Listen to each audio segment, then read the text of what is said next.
internet has changed the way we live. So much information is right at our fingertips. But being more connected can also mean new problems like cyber stalking, and you probably don't even realize how easy it is to become a victim. Email, instant messaging, Facebook and Twitter. Just some of the ways cyberstalkers can harass someone. Common characteristics: false accusations, rumors, or threats that are usually unwanted, obsessive, and menacing. Cyberstalking is essentially creating an online ID and using it to harass someone, either to make money, hurt a reputation, or just personal dislike. Anthony Mongeluzo is president of Pro Computer Service in Moorestown, New Jersey. He says cyberstalking is on the rise. It is extremely easy. First, you set up that email address. Then, utilizing that fake email address that you set up, you could go on all these sites and then set up user accounts. You can then go online to sites such as LinkedIn, Instagram, anything else, and grab pictures. So if you want to pretend you're someone else, you can even grab their picture, put it right on there, and then you could friend away. And then from there, it's all over.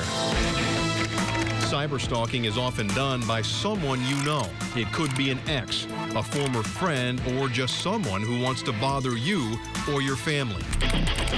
97.5 The Fanatic. That's what happened to Tony Bruno, a popular sports talk radio host at Philly's 97.5 The Fanatic. We're playing Win the Fanatic's money. A disgruntled fan created several fake Twitter accounts and started harassing him. Ridiculous. The harassment got so bad and offensive, we can't even show you the tweets on TV. It got totally out of hand. Bruno's girlfriend and former producer Robin Austin kept a file and went to the police. We've made police reports, and they said that it's great to track it all, and the report was made, and it's good to have it all on paper, but until they actually threaten you, the police can't do anything. All 50 states have laws addressing some form of electronic stalking or harassment, but sometimes victims' reports aren't taken seriously by police. Cops say sometimes it's difficult to prove the threat is real and not a joke or misinterpreted message.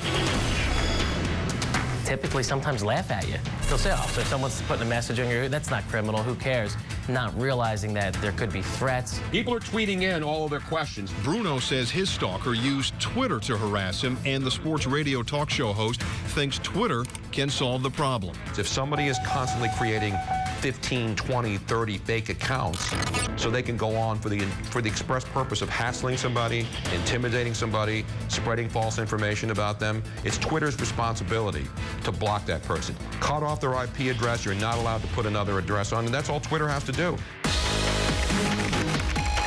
According to a recent study, cyberstalking is more common than physical harassment. Mongeluzo says cyberstalking is a disturbing trend in our modern society, and it will only get worse. Cyberstalking is only going to get more and more complex. As more of those outlets get released, that's more opportunity to create more fake accounts. It's another medium for people to put more personal information out, which they shouldn't, which makes them more vulnerable to stalking.